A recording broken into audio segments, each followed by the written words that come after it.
Happy, is it Thursday today? Is that what day it is today? Yeah, I think it is. I forgot. Thanks for joining us, everybody. Today's Wednesday. See, I don't even know what day it is today. That's what's going on in the world of news. It's kind of crazy. There's a lot going on. But anyway, thank you so much for being here. Thanks for joining Pushing the Limits. You could be listening on the AM/FM dial KSHP, the Occupy Democrats Network with their 10 million followers, the Washington Press Network. We're on TikTok. We're on Twitch. We're on YouTube. We are everywhere. We have a jam-packed show lined up for you today. Coming up here in just a few minutes, we're going to be joined by actor, artist. You know him, of course, from the movie Mallrats. He was on Party of Five. He was Griffin. Jeremy London's going to be joining us, but we're not going to be talking about his acting career today. We're going to be talking about his grandson who's special needs and why he was so upset, as I was, that they were mocking Tim Walz's son, who's actually special needs as well. So we're going to be joining him. Jeremy London's going to be joining us, I should say, in just a couple minutes. And then at the bottom of the hour, Adam Mockler is going to be joining us from Midas Touch. He was reporting live from the DNC, and he had an opportunity to interview the My Pillow idiot, minus the mustache. He had a chance to catch up with him at the DNC, and we're going to be talking a little bit about that. Before I get to Mr. London, I just want to share this story with all of you because, I mean, it's every day it's something new with Donald Trump. Literally, every day it's something new. So today we've learned that members of Donald Trump's campaign team got into an altercation with an official at Arlington National Cemetery. They confronted one another, and there was some physical contact there. There was a report that was filed. Why? Well, it's very simple. You see, at Arlington National Cemetery, they have some rules. And when you go to a certain area in the gravesite, you can't have, political photographers and video and that sort of stuff. They have rules there. Obviously, the rule of law doesn't apply to Donald Trump, and apparently the rules at Arlington National Cemetery also don't apply to Donald Trump.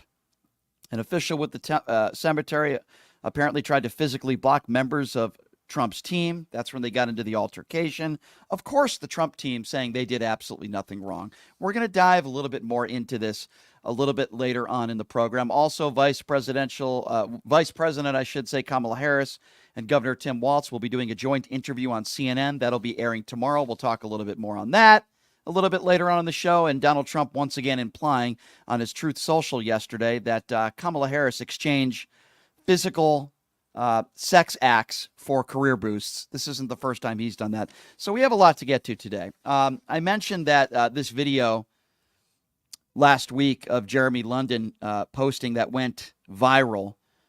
This was the day after the attacks took place, and the morning of all the attacks that took place with Tim Walz's son, Gus, who is special needs. People like Ann Coulter, who attacked his son and never really apologized. They deleted their tweets, and others as well. So this is the video that went viral. This is Jeremy London in his own words talking about this. Have a listen. But I just saw for the first time, I just saw the video of Tim Walz's son, Gus, at the convention last night. And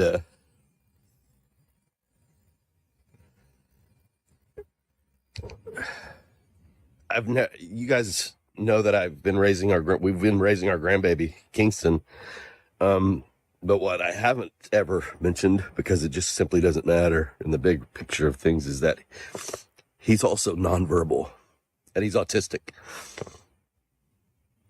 And there's challenges to raising him that I didn't have with my other sons.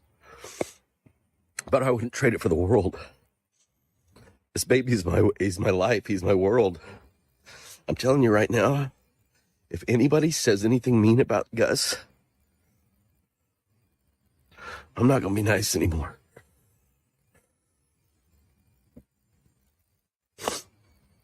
I'm proud of my grandbaby. And I know Tim Walz is proud of his son.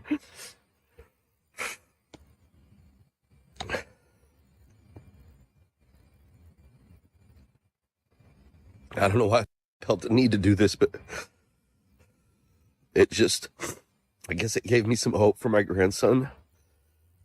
But it also made me realize there's going to be a lot of really ugly people out there doing a lot of really ugly things, saying a lot of really nasty things. And they're about to see a side of me that I don't even want to come out. Anyway, it's a special kid. Tim Walz is a special person. Let's just get to the ballot box and vote. Let's just shift the mood in this country. The reason I'm upset right now is because I know that there's a certain faction in our country of people that are going to be horrible to this child. So now it's personal. Yeah, really heartfelt stuff. Jeremy's going to be joining us here in just a few minutes to talk about that video, which went viral. But yeah, just absolutely gut-wrenching that any human being today would go after a teenager, a child that is special needs, because that teenager, that child loves his father, and his father loves his child right back. It's despicable. But I mean, again, par for the course for those on the far right. That's what they'll do. The sexual innuendos, the attacks on Kamala Harris, these are on a daily basis. Even Donald Trump has just put it out on Truth Social today that Kamala Harris slept her way to the top. They'll go after Walz and stolen valor, which is absolute nonsense. They'll go after his son, who's special needs. It's absolutely despicable and it's disgusting. And I'm glad there's people out there like Jeremy London that put out these videos. Of course, you know him from the cult classic Mall Rats. TS for Mall Rats, and of course, Party of Five, Griffin. And it is a pleasure and an honor to have actor Jeremy London joining us on the show right now. Jeremy, thank you so much for being here, my friend. How are you? I'm thrilled to be here, my friend. Thank you so much. What went through your mind? I guess this would be my first question. When you saw the attacks on Gus Walz, what was the first thing that entered your mind? Well, my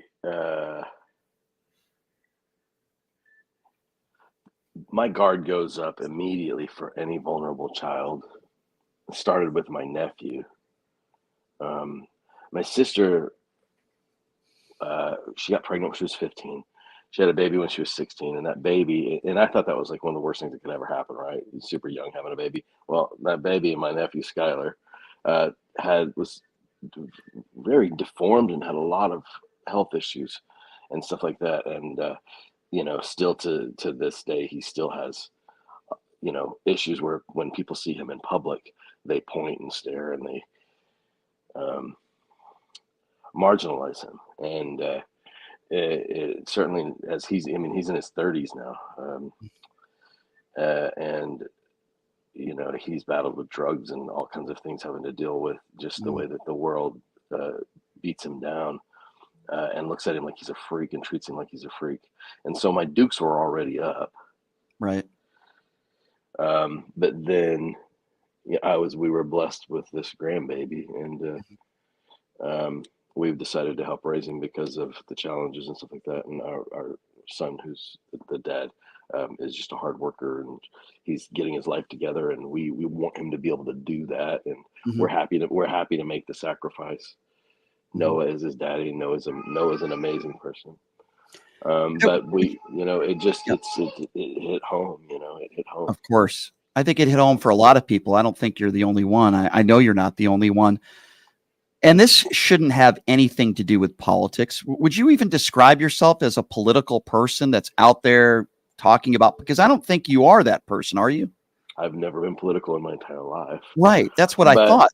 Yeah. I did know, and I understood inherently the threat that Donald Trump was going to be to this country. The moment that he announced that he was going to run for president, but not only that, but then whenever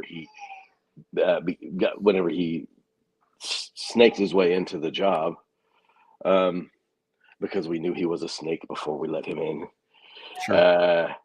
I just knew, and I knew we were going to be going through all of this nonsense. I just knew it.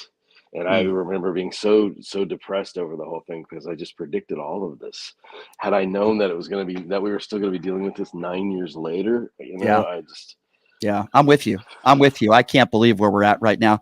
You know, I look at the Kamala Harris family, very close knit family. Same thing with the Walz family, right? They just seem like decent, normal human beings. And just today, before you came on, I'm having to report these stories about the Arlington Cemetery story, where apparently the Trump campaign breaks protocol, and then Donald Trump goes on his Truth Social, making sexual innuendo jokes, showing them Let about him Kamala keep Harris. doing it. Let him keep doing it. Let him keep doing it.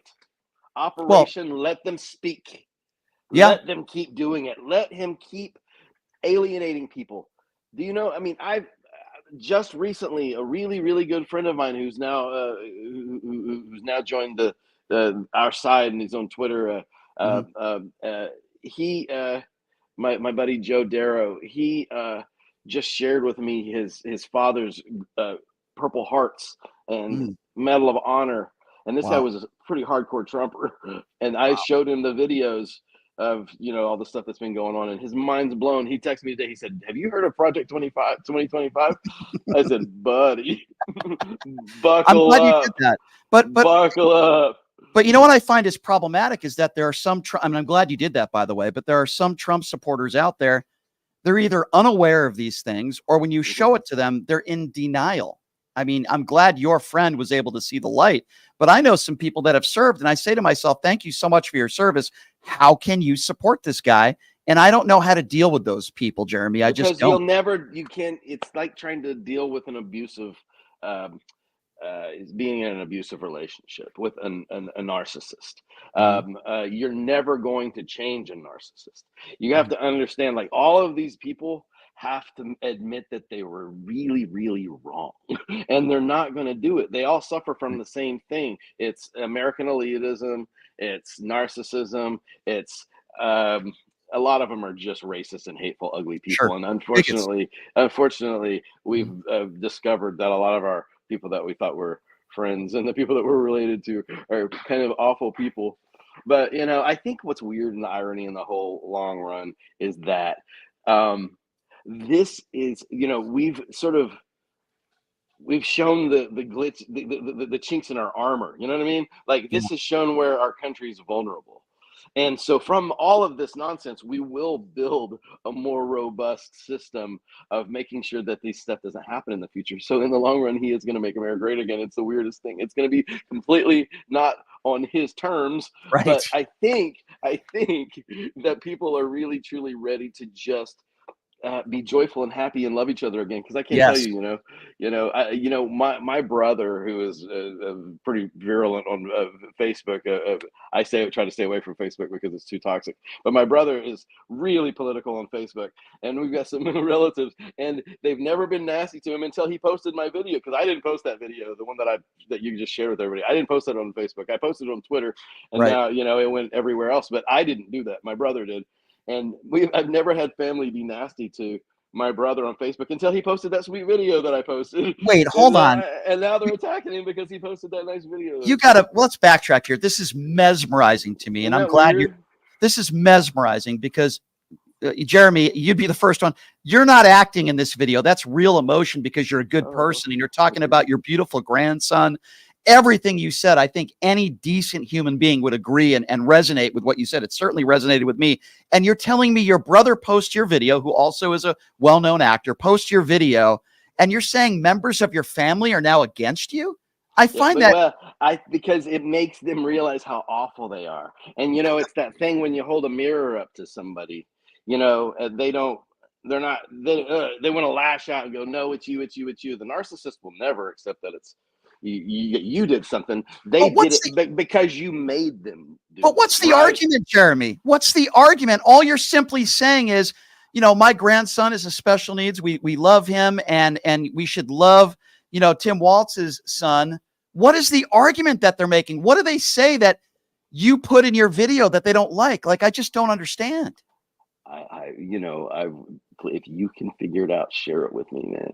Share it with me. But it really does come down to the fact that I think that it does. It holds a mirror up to their true behavior and nature, and it shows uh, that uh, being showing humanity isn't the weakness that they try to make it out to be. Yeah. Just because they might not have the ability to love and whatever, and I know it's not because they haven't been loved, because my family is a loving family.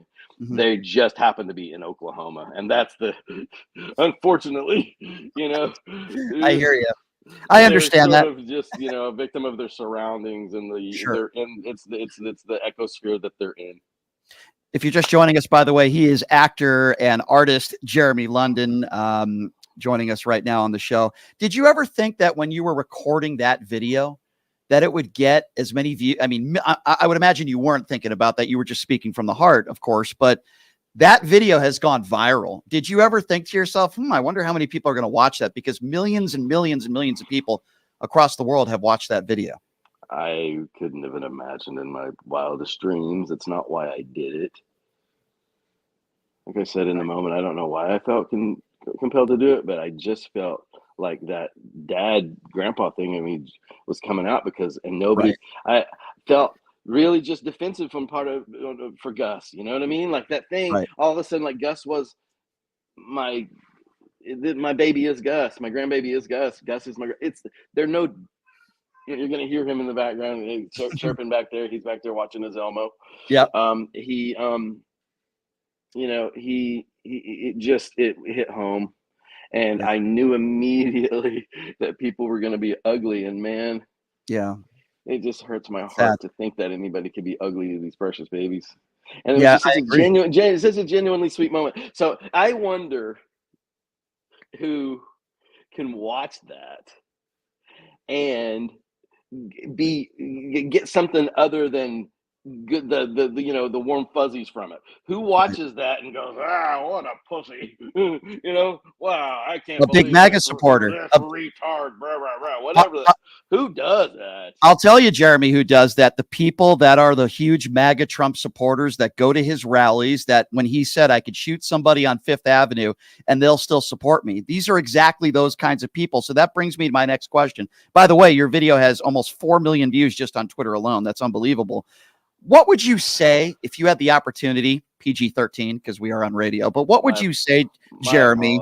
No, that's okay. What would you say if you had the opportunity to talk to somebody like an Ann Coulter or this radio host in Milwaukee, who obviously made disparaging comments about Gus Walz?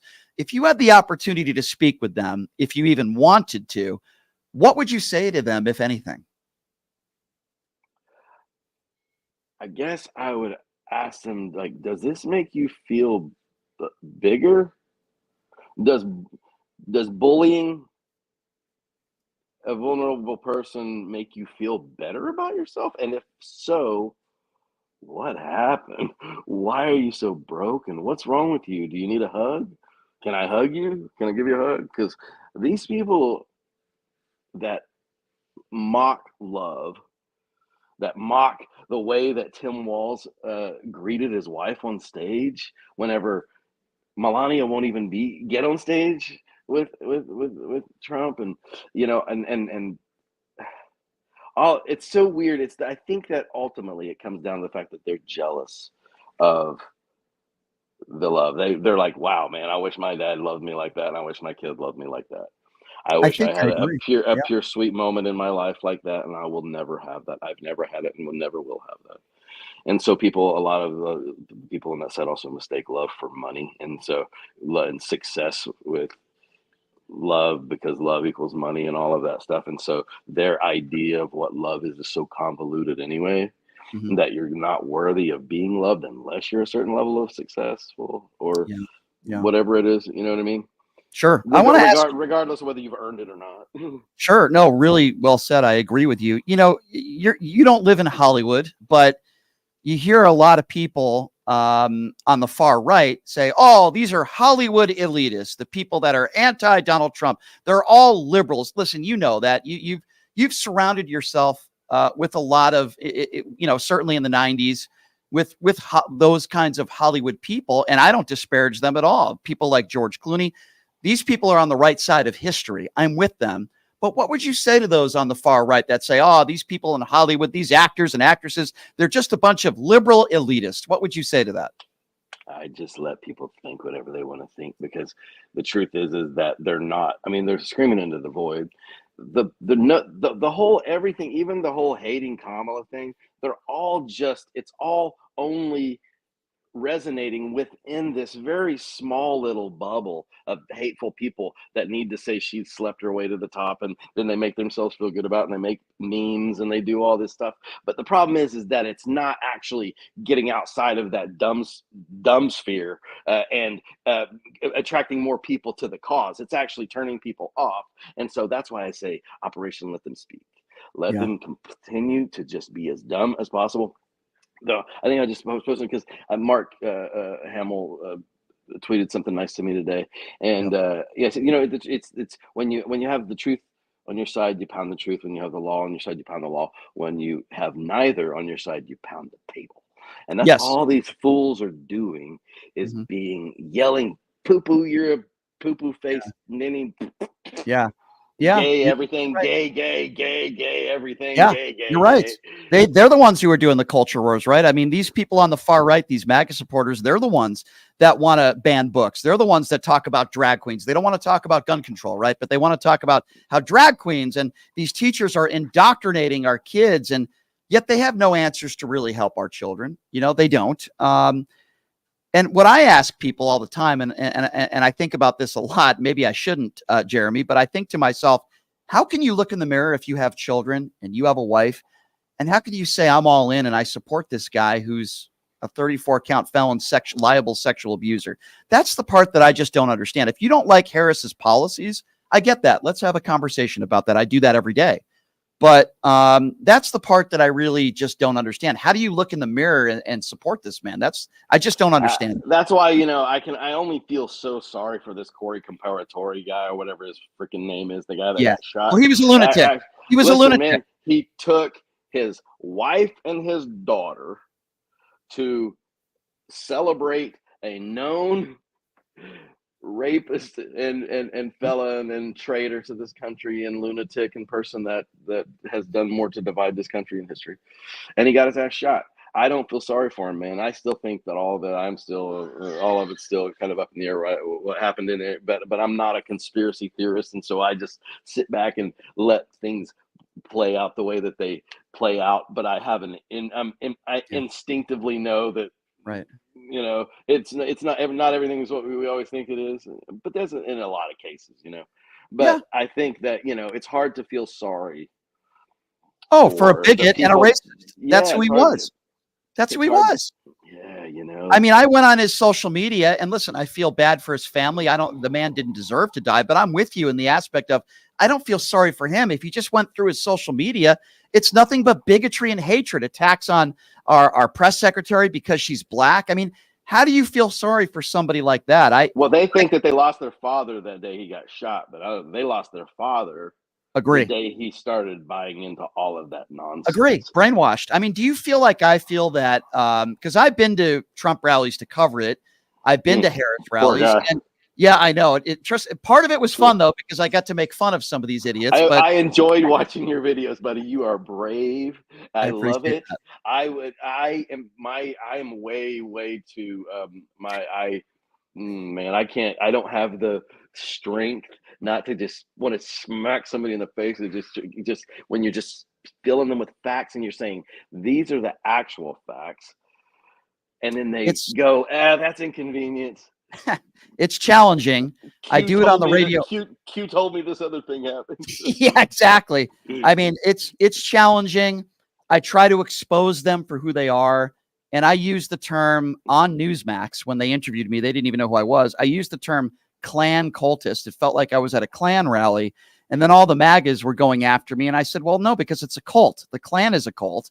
This is a cult. When you go to these, and Jeremy, I think you'll agree with me. When I go to these Kamala Harris rallies, I went to one a few weeks ago. It was love, like you said, joy. You didn't see F Donald Trump shirts. You didn't see the Confederate flag.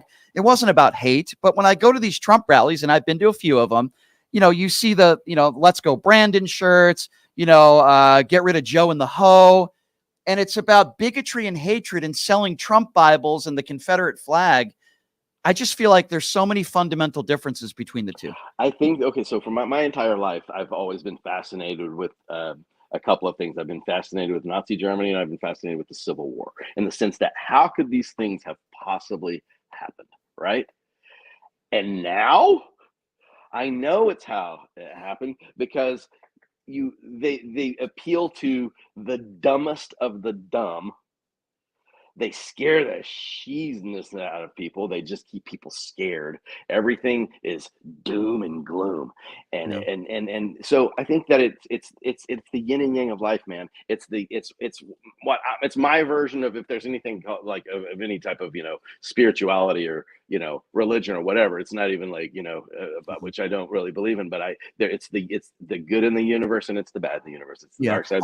It's the the dark side thing. You know what I mean? Even though I'm not really truly a Star Wars like nerd, it truly is. Do you Sure. choose to be on the side of good, or do you choose to be on the side of Absolutely. bad? I wanted to ask you about this because I feel like there are some actors and musicians that are afraid to take a side. Obviously not you, which I appreciate very much. And I want to bring up a name, somebody that your brother worked with. I think he's a good guy and a great actor, Matthew McConaughey. But I remember after the Uvalde shooting, he had this really emotional moment where he spoke, if you recall, at the Biden press conference. But I said to myself, you're not criticizing the governor in your state, Governor Abbott, who's making it easier for bad people to get their hands on guns. I believe he was genuine, and I believe his heart comes from the right place. But would you like some of these people like the Matthew McConaughey's to maybe take it a little bit further, like you did? Because I get frustrated. It's like, okay, you're talking about these innocent children that were gunned down and killed in Uvalde. Horrible. Let's talk about the root of the problem, which he didn't do. I was a little disappointed in that. What are your thoughts on that? Yeah, I think that a lot of that is because McConaughey is so intrinsically Texan, and when you're in Texas, I think that he knows how to read the room, in the sense that even though he was surrounded by people that were angry about the shootings and all of that stuff, he understands that politicizing that in the moment isn't a very it doesn't help anything. Politicizing those moments are what the other side does. That's the issue. And so people say, he's not doing his part, when if he's adding fuel to the fire, what does it help in the long run? You know what I mean? I get that. No, I understand that explanation. I think maybe if he talked, maybe not about Abbott, but maybe a little bit more about gun control. But I totally understand. I think that some people are, look, man, if you don't stand up for something, you'll fall for anything. And I honestly will always believe that. And so I don't know how to keep my mouth shut on these things. Some people just have more restraint than I do. And, I just try not to be the yippy dog person that is just nagging at people. And then you get to a point where you're just annoying, and then people stop listening to you. But Jeremy, we need more people like you, like the story you told about, sending a video to your friend and educating him, someone who served, and they see the light. I think we need more people like you, and you happen to have a large platform, and millions of people saw that video. I would say 99% of them were touched by it. I was. And, we wouldn't be talking now if I didn't watch that video. I said, I got to get this guy on the show.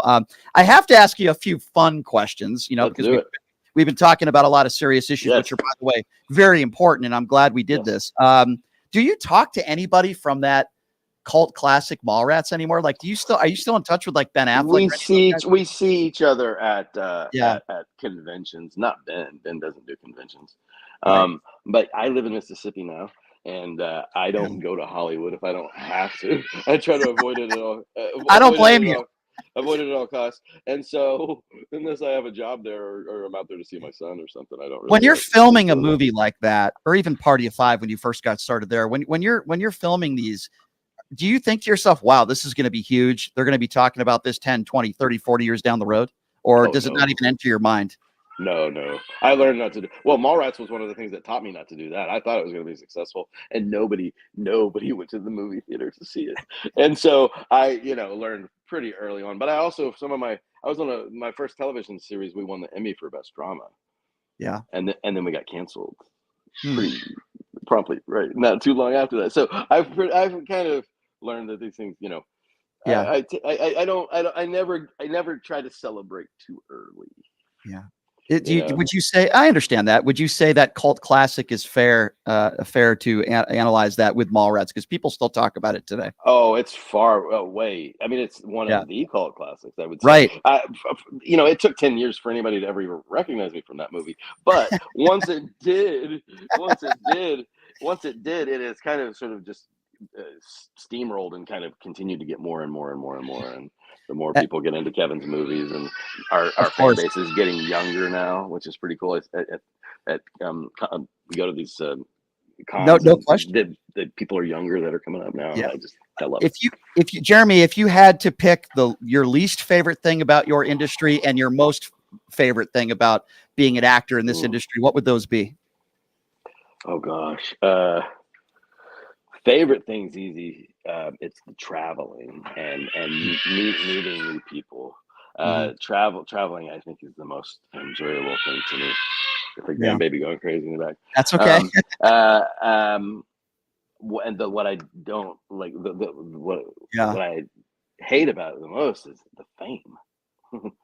really. Wish I could, yeah. It Mm. changes people, man. Fame makes people wacky. It brings out, it changes you. It changes your own vision of who you are within yourself. You lose track of who you are, and then it's easy to fall into things that maybe are outside of your what your initial, like, who you thought you were and stuff like that. It changes you, and I think that fame isn't a healthy thing. Mm. I wish we could do what we do, and just, if somebody recognized us on the street, they'd be like, hey, good to see you or whatever, rather than getting like so sort of um Yeah.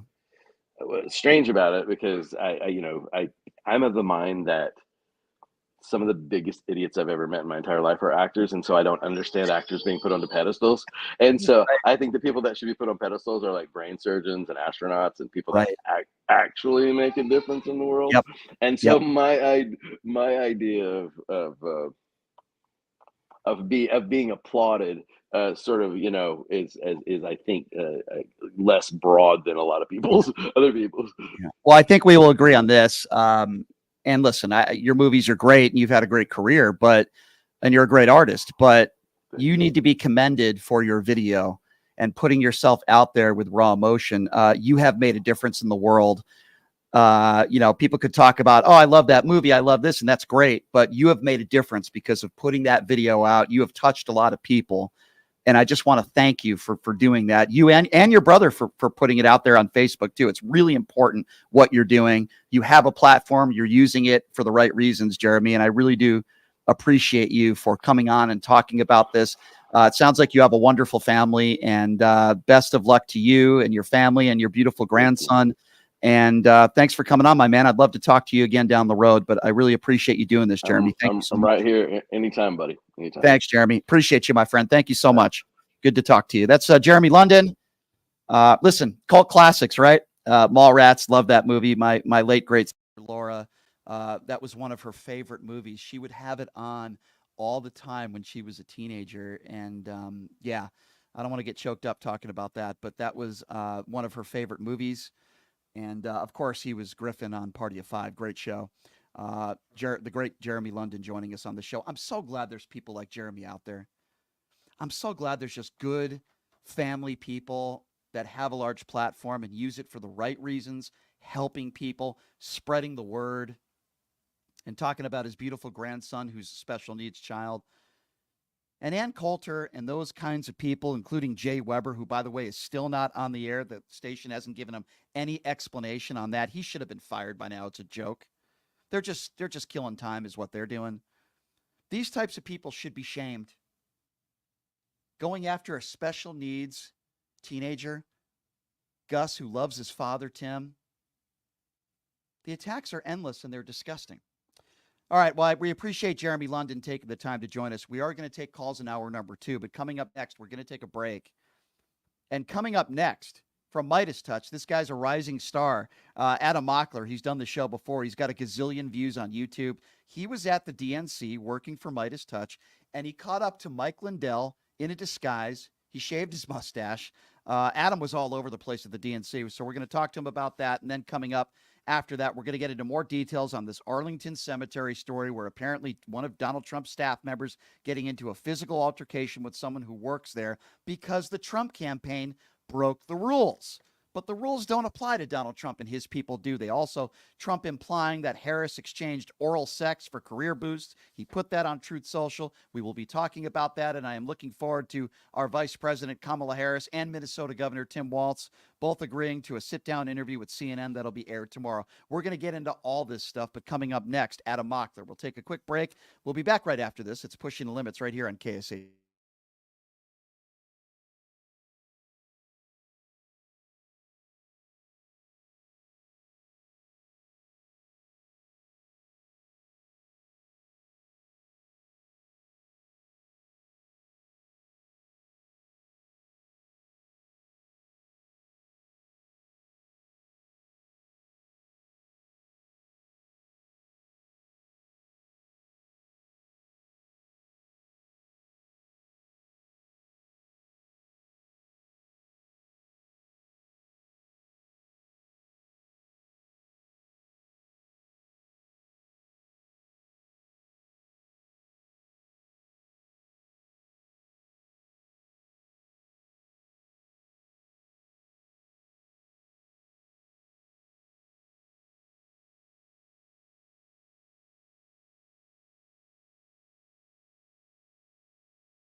All right, welcome back. It is Pushing the Limits on a Wednesday. Thank you so much for joining us. Programming note for you. Robert F. Kennedy Jr.'s sister is going to be joining us on the show live tomorrow. She is campaigning with Kamala Harris. This is going to be a very interesting interview. And I'm going to ask her, what happened to your brother, man? The guy's gone off the deep end. But she will be joining us on the show tomorrow. We are also scheduled to have a Trump surrogate joining us on the show tomorrow. I got to ask them about this Arlington Cemetery story.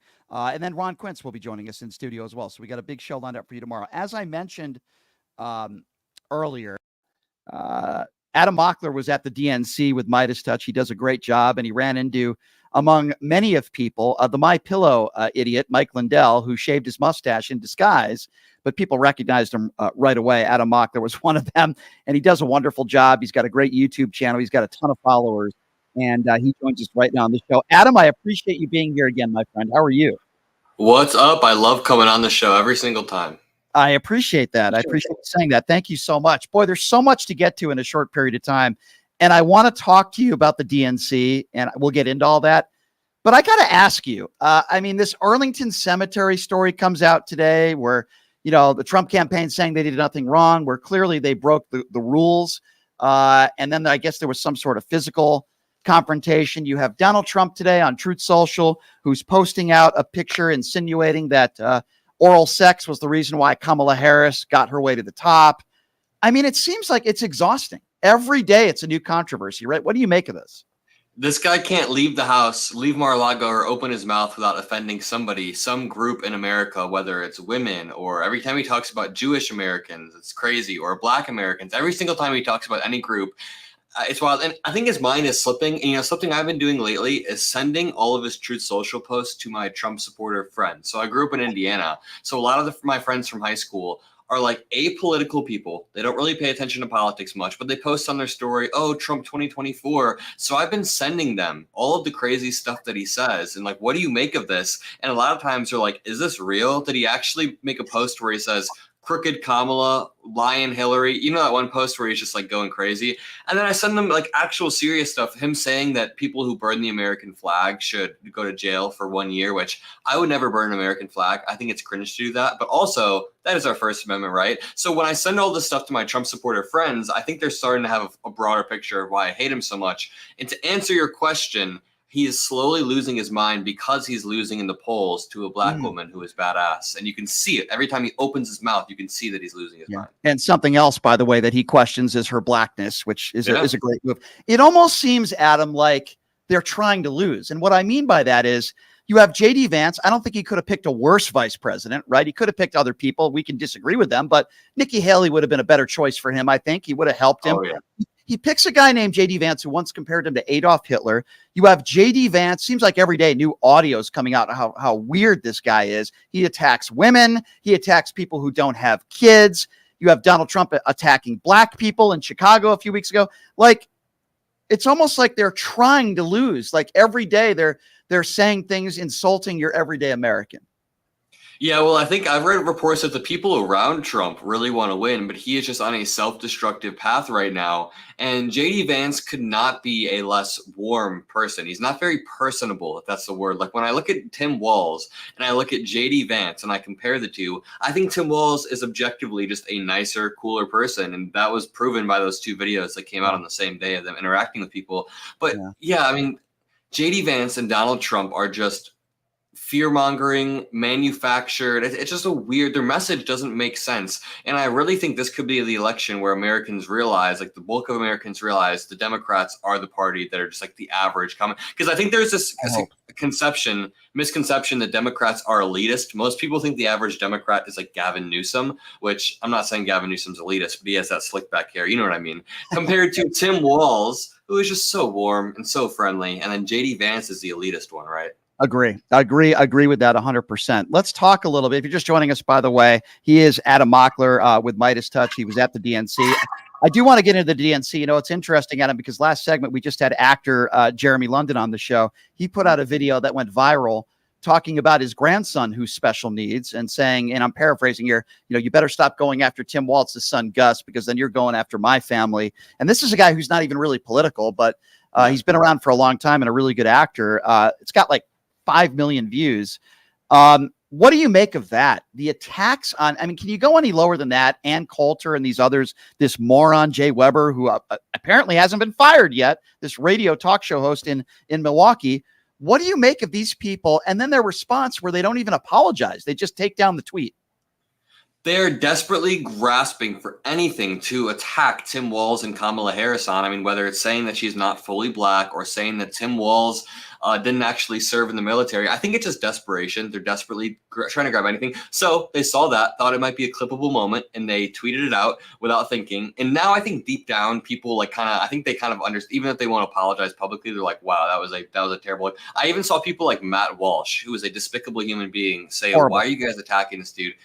So I think they start to realize, okay, we shouldn't just like attack people like that. But also, in the process of them trying to attack us as weird or attack Gus as weird, they expose themselves as weird, not really having a personal relationship or being able to connect with their father or their son, whichever way you want to look at it. So I just think Republicans are desperate to find any sort of attack on a ticket that is relatively flawless, knock on wood. Like Kamala Harris and Tim Walz, I have my disagreements with them, but they're normal people who clearly love America. And Ann Coulter is looking for anything, any little clip to clip up. And that was a clip that she lunged at. And I think that in the process, they expose themselves further as heartless creatures. Couldn't agree with you more. So you're on the floor, you're walking around the DNC, and one of the videos that I enjoyed watching, I enjoy a lot of your videos, was catching up with the MyPillow guy, Mike Lindell. You've had a run-in with him before. Last time we had you on the show, we talked about that. So he shaves his mustache. Why was he even there, Adam? Why did he even show up? I don't know. And he looked goofy too. And he showed up because he is addicted to capturing headlines, and we feed into that sometimes by messing with him and talking to him. And he loves the fact that he goes viral, and it's like my pillow guy. This time he kind of took it too far because he yelled at a 12-year-old. But so I talked to him a few months ago in Wisconsin, and I took a little bit of a different approach this time because I thought about it a lot over the past few months after I talked to him. He kind of controlled the entire conversation when I talked to him. He was yelling at me. If you remember the video, he gets a crowd around me, and then he puts me on the defense by saying, oh, what about these paper ballots? And then I start answering his questions, and I'm kind of at the will of him. He has a whole crowd yelling at me. So now I took a different approach. I'm like, I want to control the conversation. You come into our convention, I'm going to press you. I'm going to keep it on topic. So if you watch the video, I ask him like 10 different times, why did Donald Trump need a new vice president? Explain. And I press him. I keep it on topic. And some people in my comments were like, that was way too aggressive. You were being incredibly aggressive to Mike Lindell. But it's like, okay, from my point of view, I'm not going to let this guy whip me around the conversation again. I'm going to press this traitor. Yeah. This is how you have to treat these people. I respectfully disagree with anybody who said you were too aggressive. Mike Lindell tries to overtalk people. He interrupts people constantly. He doesn't even let somebody get a question in. That's the way you have to treat a Mike Lindell. And by the way, usually he never even directly answers a question. I think drugs have dramatically affected his brain. Listen, I'm not a doctor. I don't want to sound like the right because, so many on the far right will talk like they're infectious disease experts and transgender experts, and they all have PhDs, right? I'm not that person. But when I listen to that guy speak and talk, it sounds to me like he's still doing drugs. I don't know that for sure. All I'm saying is he sounds to me like someone that still has a drug problem. I like how one Republican snuck into a few Republicans snuck in. The biggest Republican to sneak in the DNC ends up yelling at a 12-year-old kid the first day there. And then Charlie Kirk ends up telling that same 12-year-old kid that the Civil Rights Act was a mistake or something along those lines. I mean, not normal people at all. I would love to see you. I don't know if you've ever had any run-ins with Charlie Kirk, because there's another just absolutely despicable human being. But have you ever had any run-ins with him? Because he was there, like you said, at the DNC. I was actively looking for him, but I think he kind of got clip farmed too hard because he went viral like 4 times with other people. And by that time, he just wasn't. I couldn't find him anywhere. But I was thinking about reaching out. And he debates college students a lot. So I think a Charlie Kirk debate would actually be good. I think you would destroy him. Here's a guy who gets paid boatloads of money, like Candace Owens, like Ben Shapiro, to debate a bunch of 18 and 19-year-old liberals. And some of these kids or teenagers are extremely intelligent, Yep. but they get paid a lot of money in a controlled environment to do that. But yet they'll never make an appearance on CNN, right? Ben Shapiro, way back in the day, did CNN. He won't go on CNN anymore. Charlie Kirk, you won't see him on MSNBC or CNN, but they'll get paid boatloads of money to show up in these controlled environments. I just do find that very interesting that, they'll go on social media and, they'll try to get as many views as they can and make their money. But then when it comes down to it, they won't actually have a sit down debate with somebody who can, like you, who would go after them. Charlie Kirk's clips in particular are heavily edited. And I just started noticing this recently because I followed his Instagram just to see what he does, because I do man on the street stuff too. And the way he splices his audio is not sly at all. Like, I'm not even making this up. If you watch his clips, he'll cut someone off mid-response in the edit, and then he'll go back and act like he won the argument. Then you don't even get to hear the response. It's just, it's not sly. And the fact that, over the past few months, I've really made an evolution. So when I first came on your show, my whole thing was, let's reach out to Trump supporters. This was probably about a year ago. Let's reach out to Trump supporters. Let's try to make them understand that Trump is a threat to democracy, and maybe we can save a handful of Nikki Haley type Republicans. But now that we're about 70 days out from the election, I want to go full cutthroat, go for the jugular. If you're still supporting Donald Trump and you're still running defense for him after everything he said this election cycle, I don't think there is a way to save you. I think a year ago it was fair to say, because I have friends, I've already said this, I grew up in Indiana, I have friends who are kind of like saying, who are kind of apolitical and who can be saved. I've moved my friends over, some of them, to not vote for Trump. But now, if you're still voting, it's time to go. It's time to go hard. I agree. What would you say to people that are close, some of the people that are close to your age, like a Bo Loudon, those kinds of people that are just so entangled with Donald Trump and wear the Donald Trump knee pads, for lack of a better term? What would you say to a guy like Bo? I've tried to get him to debate me for like a year almost before he even blew up on the national. I should try again, but I think I would try to control the conversation and walk him through all of the steps of, okay, so are you the party of the Constitution? Yet, can you explain why Donald Trump has said he wants to terminate the Constitution? He wants to jail people who want to burn the flag. And then obviously it sounds kind of cliche, but I would want to walk them through January 6th and be like, how can you justify not only the attack on the Capitol, but Donald Trump pressuring election officials before, Donald Trump and John Eastman coming up with this theory? I would walk them through all of the all of the threat to democracy stuff. And then I'm sure they would want to ask me questions too. So I'd have to defend Biden's economic record and stuff like that. I'd have to defend the Afghanistan withdrawal. But I'm not going to lie. It sounds cliche, but I really just love bringing it back to January 6th. Is there really any other better kill shot than that? Like, that is the, I think I want to hear Bo Loudon defend that. How do you defend that? Yeah. I ask these Trump supporters all the time, if Donald Trump doesn't lie before January 6th and constantly say that Joe Biden cheated, the Democrats cheated, and the election was stolen, does January 6th happen? Yes or no? I did that with Larry Elder, and he completely wouldn't answer my question.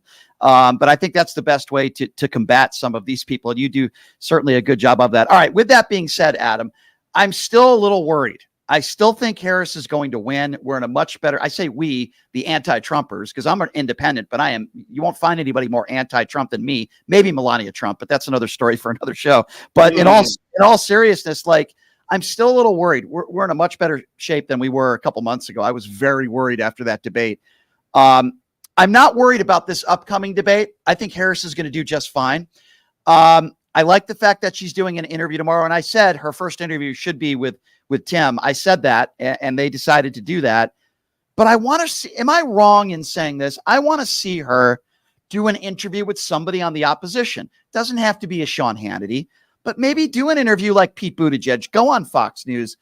I think she's capable of doing that. And I think it would actually help her campaign. What are your thoughts on that?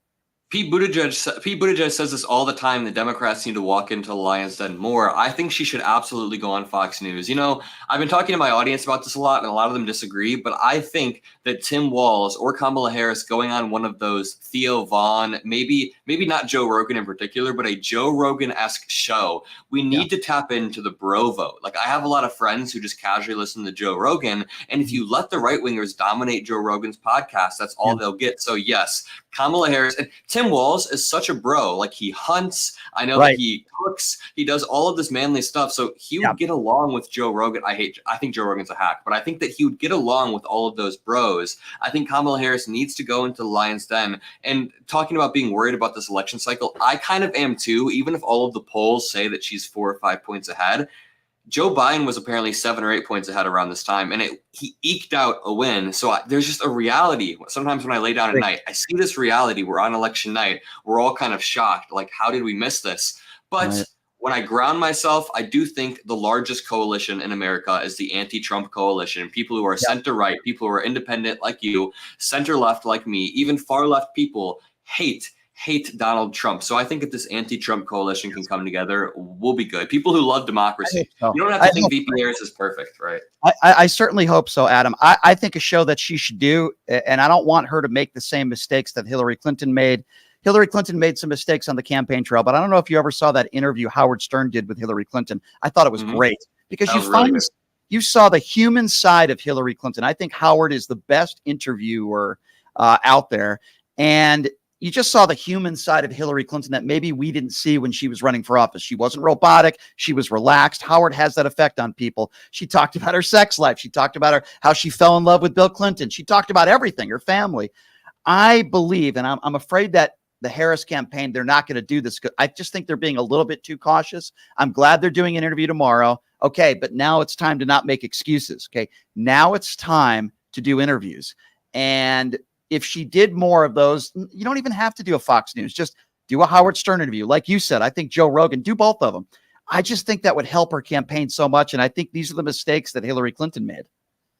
Yeah, I absolutely agree. And Howard Stern is great. He did one with President Biden, which I'm sure you saw. And that one was great. The one with President Biden was great. You know, I'll take it a step further. I think Howard Stern is almost still preaching to the choir. I think if Kamala Harris goes on Howard Stern, you're mainly going to reach people that are already voting blue. Either way, I might be wrong, but I think Howard Stern's audience he's already weeded out all the maggots. Yeah, perhaps. I agree. I just think getting clips of her and humanizing. But you're right. That's why I like your Joe Rogan, and I think Joe Rogan's a meathead idiot, but he's got the largest audience in any podcast in the world. So I'm with you on that. Go on. And it's not even Joe Rogan in particular I'm talking about. That was just like a name drop. Just any bro pod. You know, Theo Vaughn, the comedian dude. There's Lex Friedman has a massive. All of these people are kind of right-wing coded, but that's perfect. Tim Walz Tim Walz wears camouflage. Tim Walz needs to walk into a Joe Rogan or a Theo Vaughn interview wearing a camouflage hat, and talk about how he likes to hunt. That will pivot how a lot of people view Democrats as like weak elitists. Hey, man, I completely and totally agree with you. I hope she does some of those kinds of interviews. I'm just a little nervous or worried that she's not going to. And I think the more of these types of interviews she does, I think she's a much better public speaker now than she was even a few years ago. I think she's improved a lot, but now it's time, right? I don't want to hear the excuse, well, this is only a month now. No, this is over now. We're after the DNC. I'm glad I'm not a huge Dana Bash fan, but I'm glad she's doing an interview tomorrow with Tim Walz. I have no problem with that at all. You got to do a few more. So let's hope she does that. Obviously, the focus has to be on the debate September 10th. And let's assume that that's going to take place because it seems like Trump's trying to chicken out of that. But Adam, I love what you do over there at Midas Touch. We have Ron Filipowski on the show all the time. I saw you ran into my friend Grant Stern at Occupy Democrats. So we certainly know a lot of the same people. Always appreciate it when you take the time to join us. Before we go, what do you got coming up? What's the next event that you're going to be going to so you can maybe plug that? We're hoping to do more on-the-ground live streams throughout the election cycle. We were really able to prove the concept of the DNC. We had a few thousand people watching consistently. So be on the lookout for more on-the-ground live streams at my channel and at Midas Touch. My channel is Adam Mockler on YouTube. Thanks for chatting. I love hopping on the show. So. Thanks, Adam. Always appreciate the time, my friend. You have a good weekend. Thank you so much. Appreciate it. All right, everybody. There you go. It's Adam Mockler from Midas Touch joining us. He does a great job. He is a rising star with what he does, and it's why he has so many followers. So always appreciate it when Adam comes on. And obviously, I love what Midas does. We have Ron Filipowski on the show all the time. All right, so we are going to open up phone lines now. I did promise you that. But before we do that, I get emails from people every day. People always ask me, Brian, how do I get more involved in the show? We are an independently owned radio show. What does that mean? Well, we're like public radio, public TV. We rely on people like you. So what can you do to help? Well, number one, check out my new website. We're very proud of it, which is pushingthelimits.live. Again, that website is pushingthelimits.live. Sign up for the free newsletter. Look around. We sell all sorts of different stuff on there, from mugs to beanies to T-shirts, you name it. We got it. Water bottles, very affordable prices. If you don't want to buy any merch, that's totally cool. We also have a donate button right on the front page of the website. pushingthelimits.live. You click on that donate button, could be $5, $10, $20, whatever you can afford. We appreciate very much. That's pushingthelimits.live. And if you do donate, you're going to hear from me personally as a thank you. So check us out. That's how you can help us. Pushingthelimits.live. Again, that's pushingthelimits.live. So we're going to take a quick break. And when we come back, we are going to be taking your phone calls at 702-221-7283. Again, 702-221-7283. We had Jeremy London on first segment. We great actor and even better person. We had Adam Mockler on from Midas Touch taking your calls next. We'll take a quick break. Be back right after this. It's Pushing the Limits right here on KSHP. Hey, everybody, are you struggling to find a pizza place that reminds you of Brooklyn? That true blue New York style pie? Well, worry no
All right, welcome back. It is Pushing the Limits on a Wednesday. Thank you so much for joining us. Programming note, tomorrow's going to be a fun one.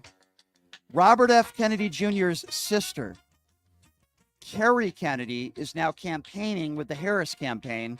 She's going to be joining us live on the show tomorrow. Oh boy, that's going to be a lot of fun. I want to know, like, when did your brother turn into a complete and total lunatic?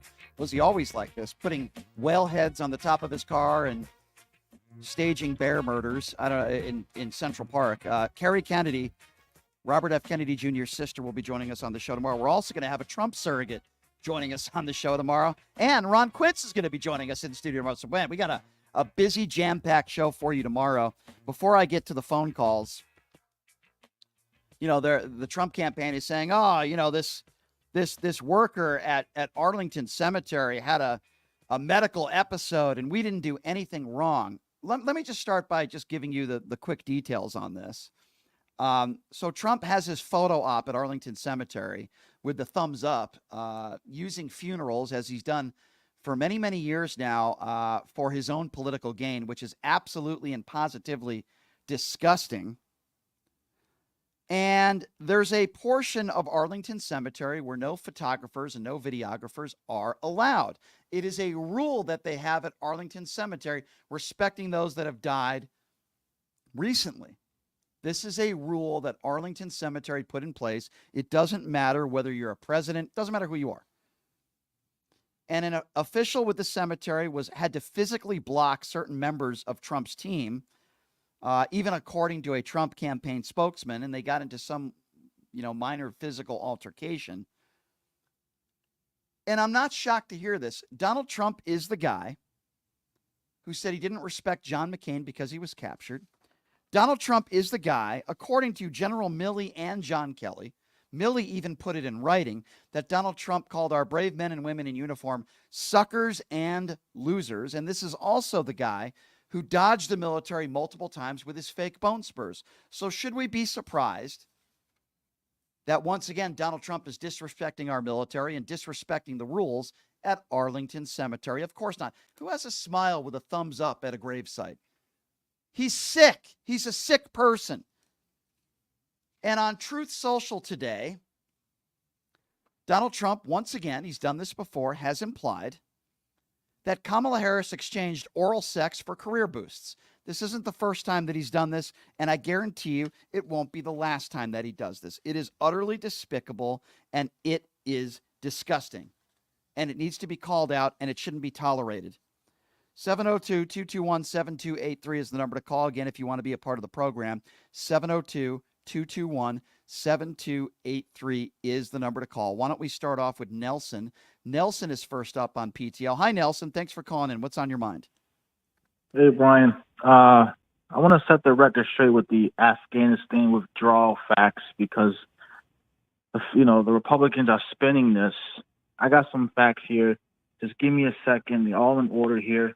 The last one, I think, is really going to piss off a lot of people.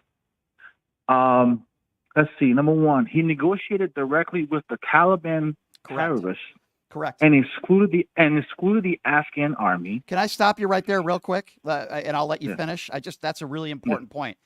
The Obama administration never once worked with, in any way, shape, or form, or tried to make any deals with the Taliban or Al-Qaeda. They made some mistakes, but they never negotiated with terrorists. Donald Trump did. I want to make that very, very clear. And that's not only, we're not saying this. John Bolton and many others and generals have said that was one of the biggest mistakes Trump made of many, is that he negotiated with the Taliban. Go ahead. He drew down U.S. forces from 13,000 to a mere 2,500 to 2,600. So basically, when you shrink our forces like that, they are very, very vulnerable to being attacked. Okay? Mm-hmm. He ordered the release of 5,000 Taliban fighters from prison. Correct. One of whom appears to have become the new leader of Afghanistan. And while John Bolton agrees with what you just said and has confirmed that, the Trump campaign and Donald Trump says it never happened, which is a blatant lie. Mm-hmm. Before he left office, as part of his withdrawal agreement, he wanted to invite the Taliban leaders to Camp David. Camp David, right? On That's the anniversary crazy. of September the 11th. Crazy. And again, that also has been confirmed. This is crazy lunacy. Okay. He agreed to a May 1st exit from Afghanistan, but then bragged that he didn't need an exit strategy. Yeah. Yep. Totally hypocritical. Yep. Now this is before he left office. His team supposedly refused to brief Biden's incoming team on the current situation at the time in Afghanistan. And here's the last one that's really going to piss off a lot of people. And I hope the Harris campaign, when the debate happens, they put this out there. He agreed to shut down every air base in Afghanistan except one, crippling the United States' ability to extract its assets safely. So, given all of the equipment we had over there, now it all makes sense as to why we had so much difficulty getting our stuff out of there. And basically, by this, who the hell would agree to that? He basically tied he tied President Biden's hands before he even came into office. No question. And this was the deal that we executed. That was his deal. No question, Nelson. I hope the Harris team shoves this in his face, because the American people need to hear this on that debate stage. And that's the problem, Nelson. And I'm glad you brought up all those points. Great call. That's the problem.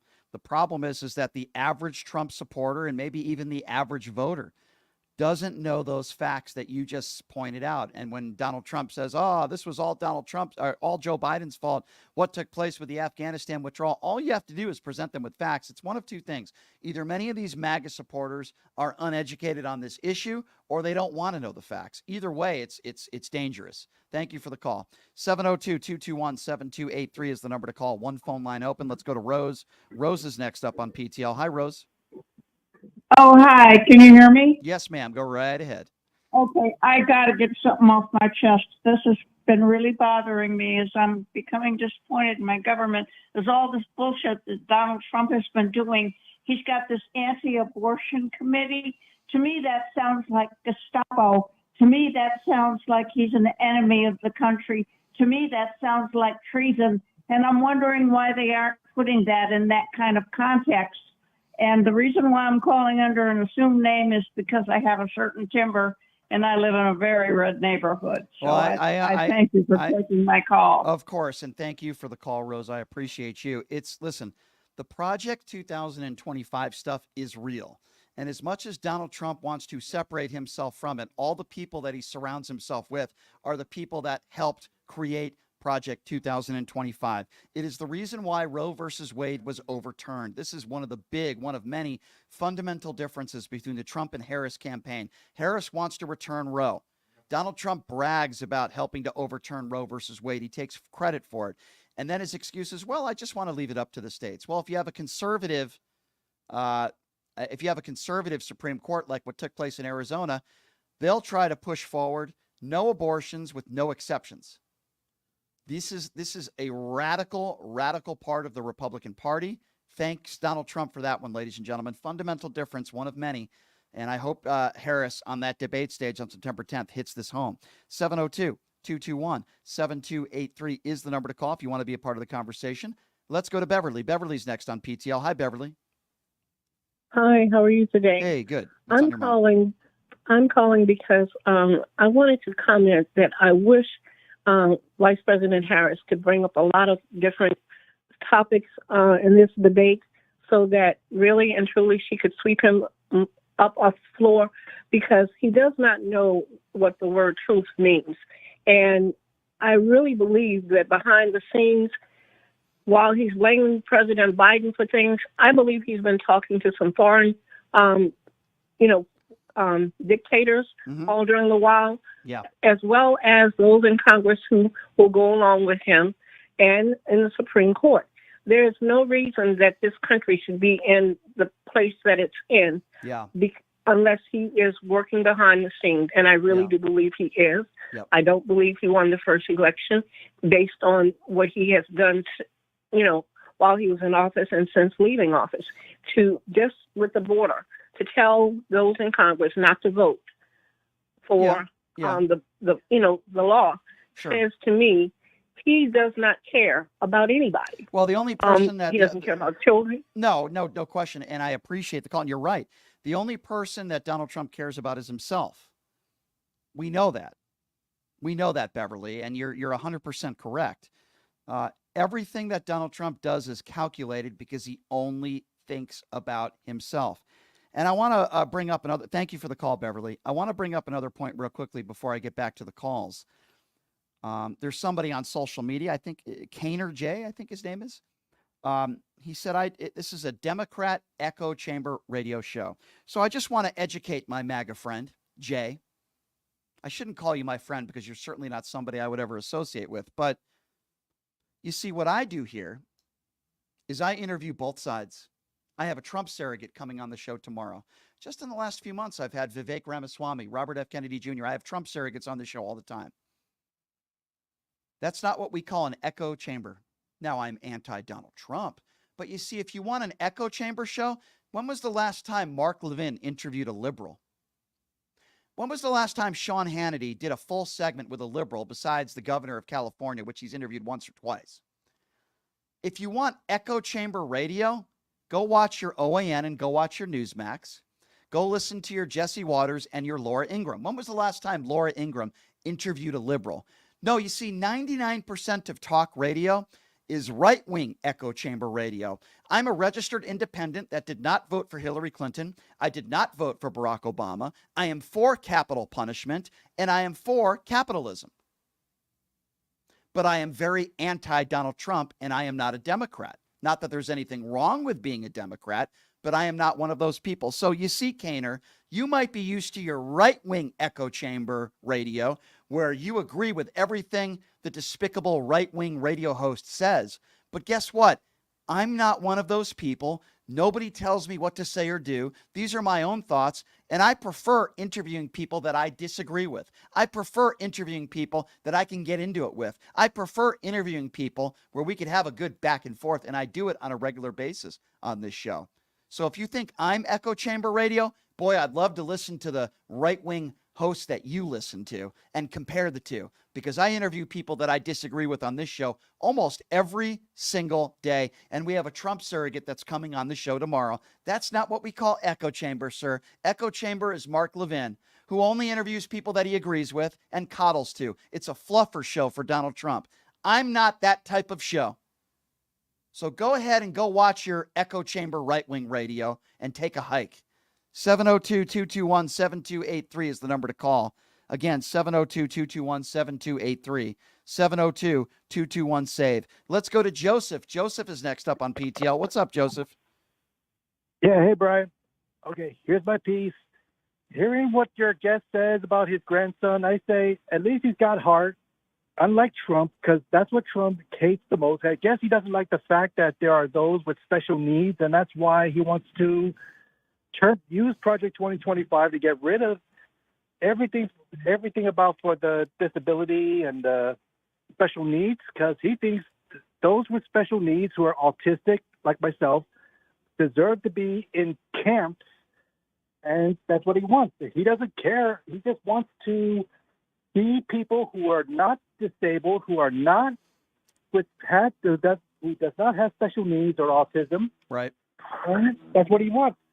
Yeah, I think if anybody needs some mental help, it's Donald Trump. He's deteriorating by the day, quite frankly.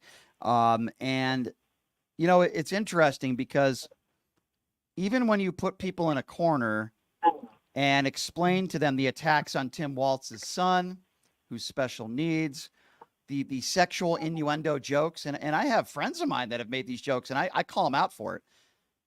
And then, you know, they'll use a J.D. Vance excuse, which is, oh, I was just being sarcastic. Or Donald Trump is, oh, that was just a joke.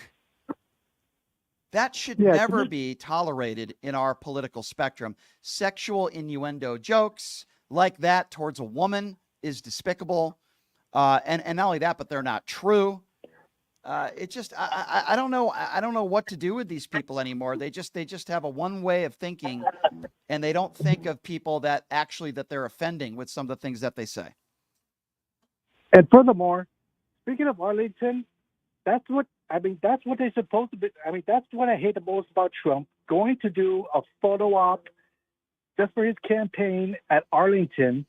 And I don't care if he's trying to be president or he was a president. He and his campaign should never go anywhere near the Arlington Cemetery, because this is the same guy who calls soldiers who are fallen or wounded as suckers and losers, and Correct. he hates soldiers with amputees because it does not look good. But if you ask them, they'll say that General Milley, who has served this country honorably for decades, is just blatantly lying. And now John Kelly has also confirmed that he made that statement. But they'll call John Kelly the liar. They'll call General Milley the liar. But the guy that we're supposed to believe is the habitual liar, Donald Trump, who literally lies every other word out of his mouth.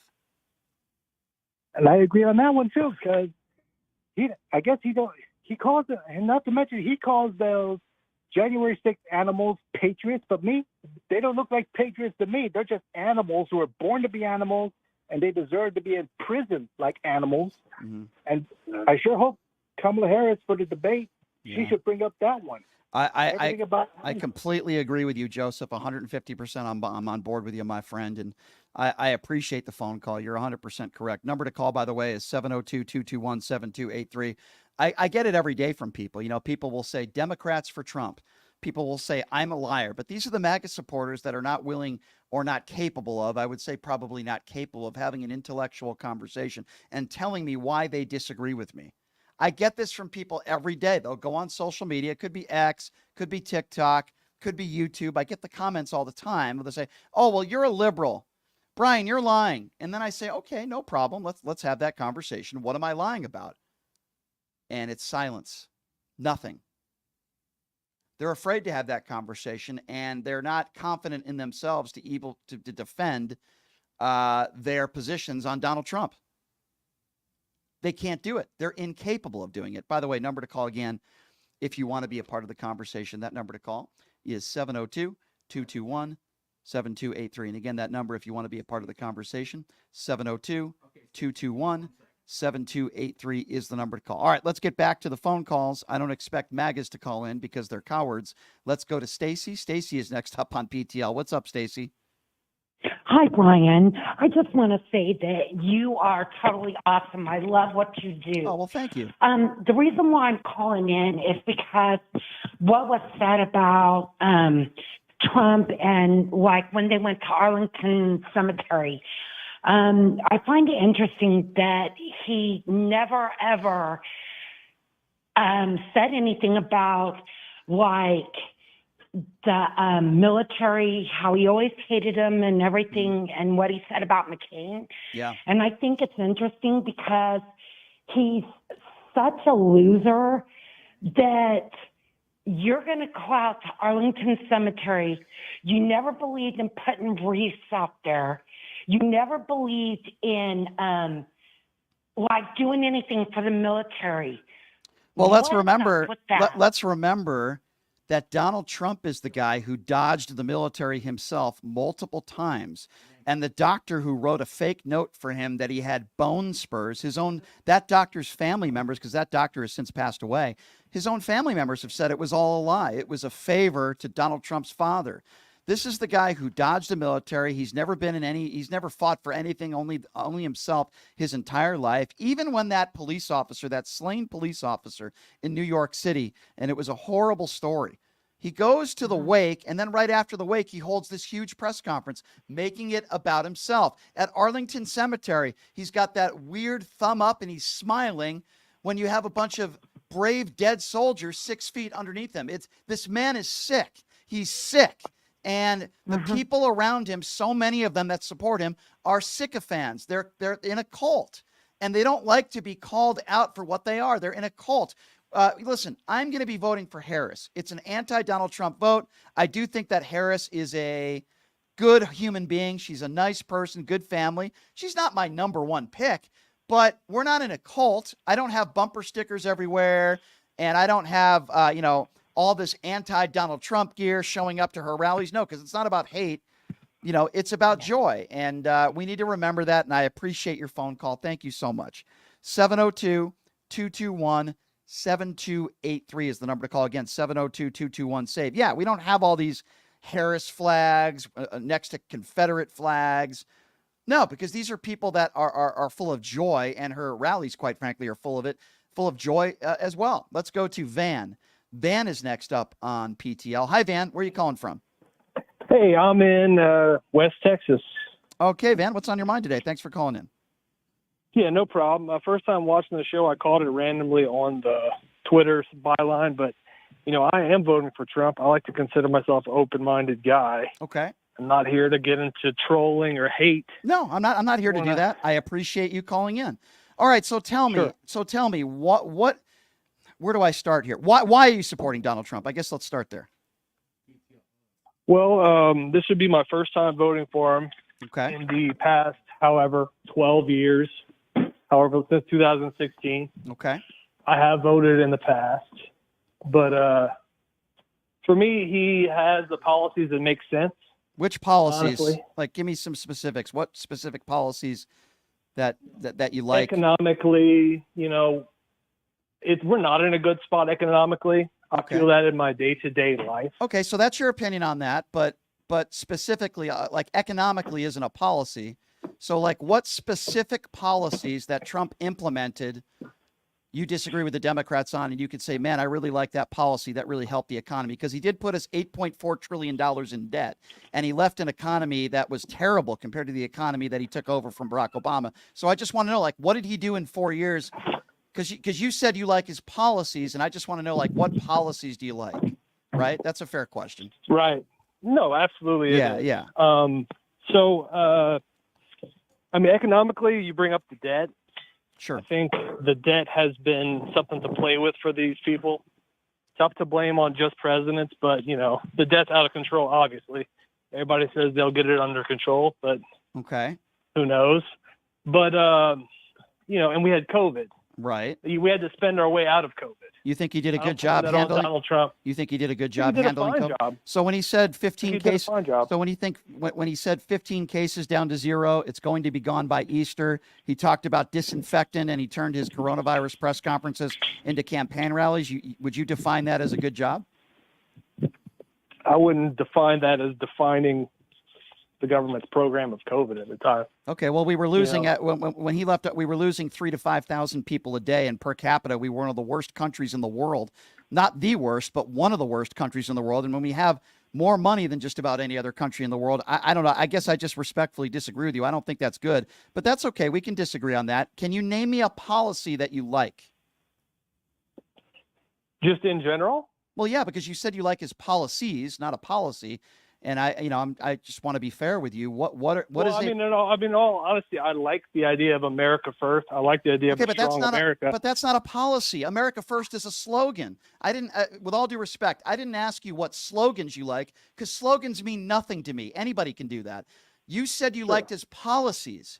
I can give you a bunch of Biden policies that worked. The CHIPS and Science Act, capping insulin at $35, for example, helping to raise minimum wage, maternity leave, for example. I can give you a long laundry list of policies that worked. I'm just asking you for one, sir, and you haven't given me one policy. Yeah. Okay, funding black colleges is pretty nice. Funding black colleges. So what policy was that? I'm not a policy guy. I'm not a political guy. Fair enough. I understand, but that's fine. But am I wrong? Did he fund black colleges? I don't know. Compared to the past? You're asking me. All I'm saying is you say you're not a policy guy, but yet you say the reason why you're voting for Trump is because you like his policies. With all due respect, sir, it's hard to have a conversation if you're going to say that. Okay, so you can't name me one policy. Okay, we'll move on from that. I just did. Well, that's not what's the policy? What's the bill? You can't even I don't know the name of it, man. Okay. I don't know. So he just threw money at black colleges, but you don't know the policy. That's pretty cool. Okay. All right. I don't know what policy you're talking about, but we can move on from that. No problem. Does it bother you that he's a 34-count felon? Does it bother you that he's a liable sexual abuser? Does it bother you that he calls our brave men and women suckers and losers? Does it bother you what happened on January 6th? Does it bother you that he still hasn't conceded the 2020 election? Does any of that behavior, forget about whether you think it's criminal or not, does any of that behavior bother you at all? To an extent, sure. Okay, well, I Not a appreciate. large enough extent not to vote for him. So but to an extent, yeah. So policies, even though you couldn't name any, with all due respect, policies are more important to you than principle, morals. Is that a fair assessment, or am I don't want to mischaracterize your take. In the choices that were given, legitimate choices of people to vote for, Okay, why is I'm going to go with policy over. Okay, but you didn't name any policies, but that's okay. We've been there before. Can you tell me why Kamala, you don't think she's legitimate? What's wrong with her? I didn't say she wasn't legitimate. Okay, I'm mischaracterizing it then, but I want to hear I want to hear. We've talked about Trump, sort of. I want to get your what do you not like about Kamala Harris? Is that a fair question? What do you not like about her? It all seems fake. The joy thing. She's flip-flopped on a lot of different issues. She seems like a nice lady. Mm-hmm. That's kind of what they want her to win on.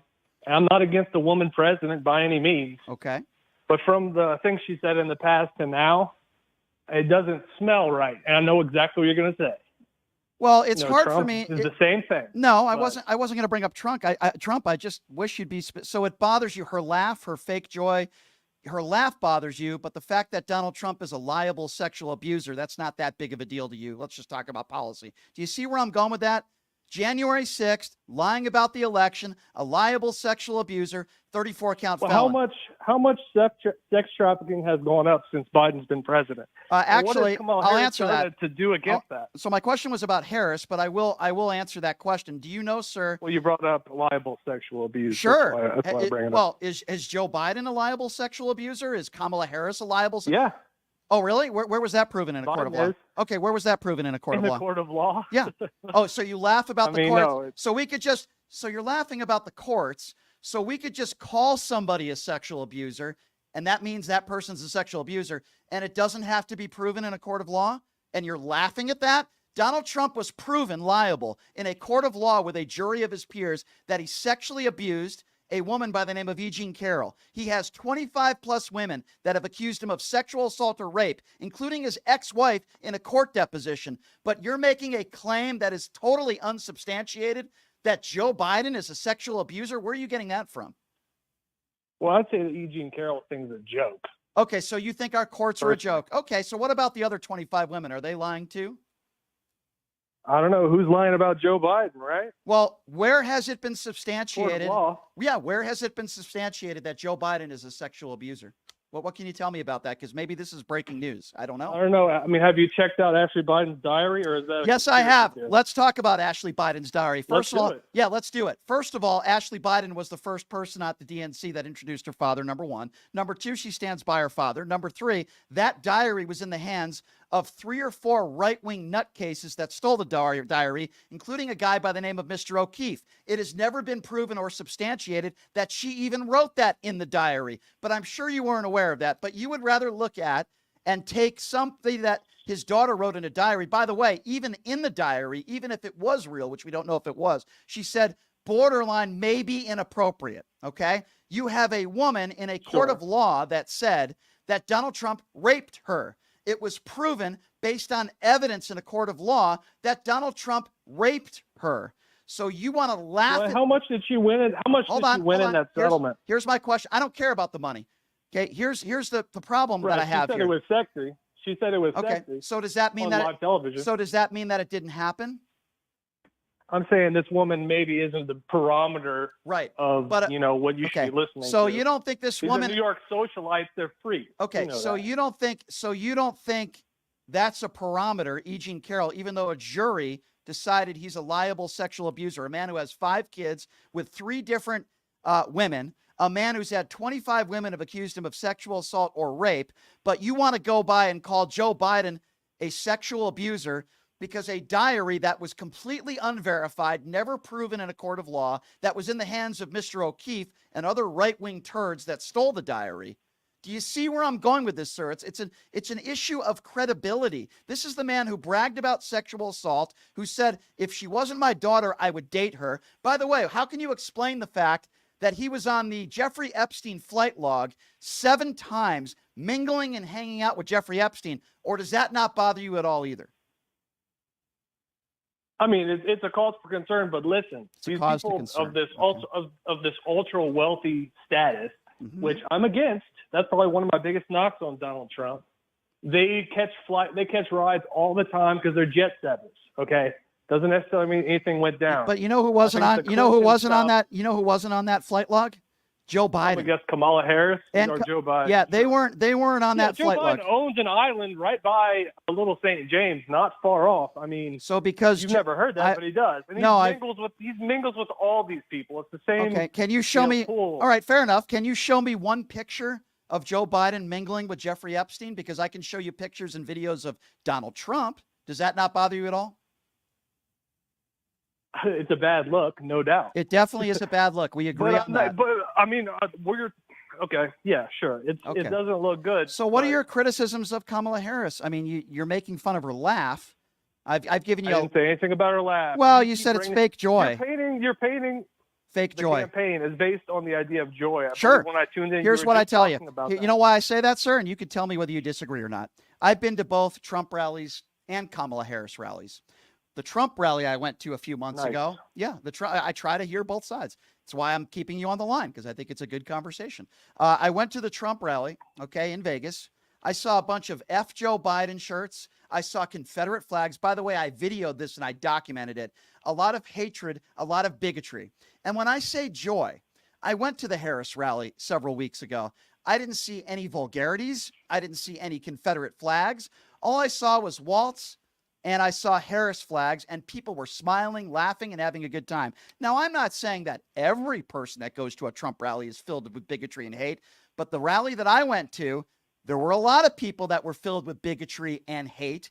And in my opinion, it's why the KKK, it's why the Proud Boys, and so many hate groups in this country support Donald Trump, including David Duke. So when I say joy, sir, I mean, I didn't feel any negativity or hatred when I went to the Harris rally. There were a lot of people enjoying themselves, having a good time. Do you disagree with that characterization? Somewhat, yes, I do. Okay, so tell me where I'm wrong. Go ahead. I'm sure the 5,000 Palestinian protesters outside the DNC weren't there were very no happy. Okay, so hold on, let's backtrack. There were no 5,000. It's not that much. Let's backtrack. I was just talking about rallies. There were no Palestinian protesters at any of the Harris rallies that I have been to. If there are that you've been to. Okay, if there were protesters outside of a venue that are chanting horrible things, guess what? The Harris campaign doesn't approve. And guess what? You're making my argument for me. Those Palestinian people that were protesting are not voting for Kamala Harris. I'm talking about the supporters that support Donald Trump that were wearing the bigotry and the Confederate flag, which once Donald Trump, by the way, defended. The people that you're describing are not supporting Kamala Harris. I'm not talking about protesters. I'm talking about your supporters. You do understand. Yeah, I mean, you do understand. No, that those people are not where you're coming those people are not supporting Kamala Harris. How could you criticize Harris for that? Sure. I mean, they're of the left, though. I mean, they could be supporting her. How do you know that? How do you know they're on the left? Has somebody done a census? Has they interviewed these people? They could be non-voters. They could be MAGA supporters. I would contend that most people that want a ceasefire and want a free Palestine would be more left-leaning. That might just be crazy, but it's just something that I feel like is the right thing that I'm saying. Do you think a ceasefire is a bad idea? No, I don't think that at all. Guess it's who wants? It's not going to end at a ceasefire. I'll tell you. It hasn't ended since the mid '80s. I didn't say it was going to end, but Kamala Harris is for a ceasefire. Well, so is Trump. Okay. Well, I'm just saying. I mean, ceasefire is a bullshit term. Okay. Well, what else Can about? I curse? I'm sorry. Well, yeah. Stay away from that. That's okay. What else about Harris? Because I haven't really heard any substance from you. You haven't given me any Trump policies that you like. And on the coin, Look, immigration's a problem.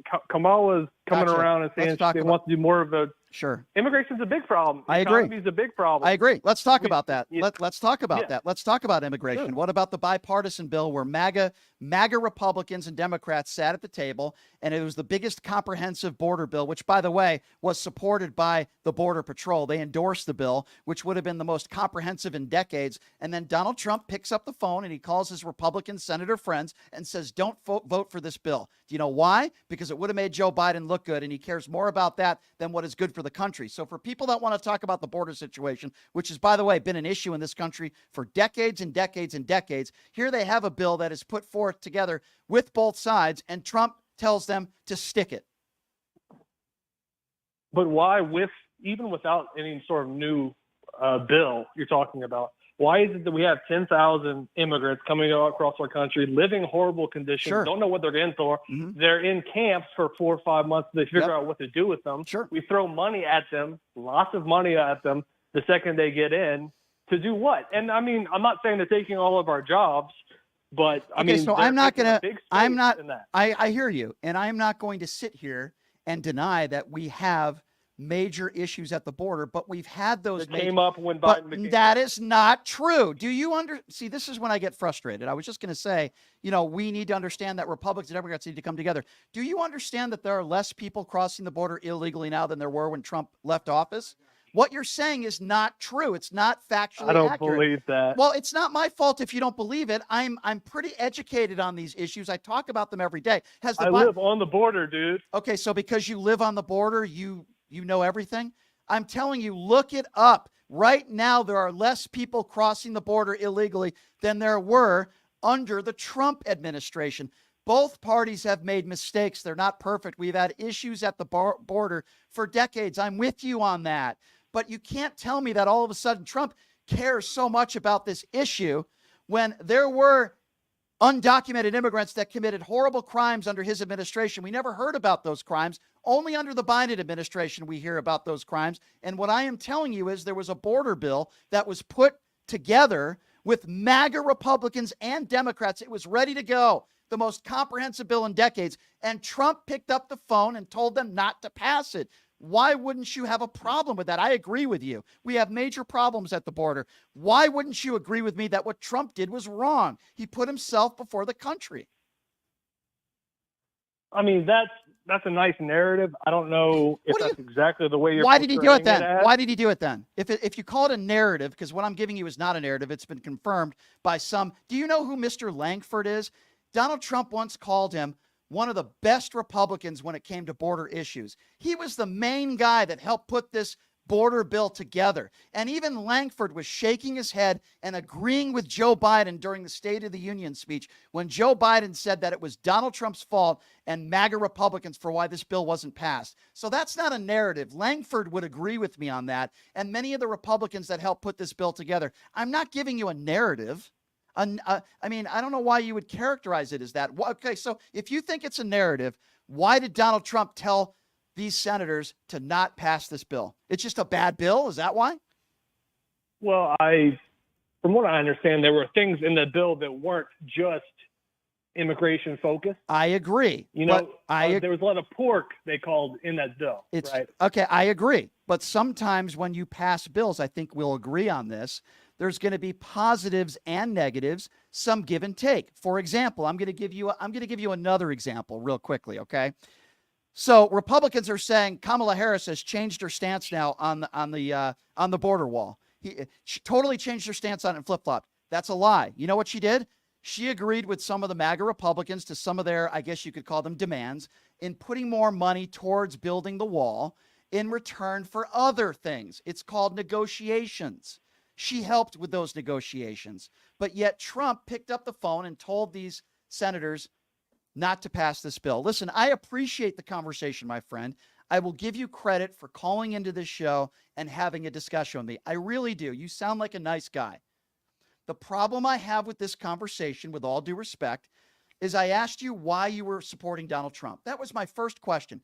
You said you like his policies. You didn't even say policy. You said policies. And you couldn't name me one policy that you know of.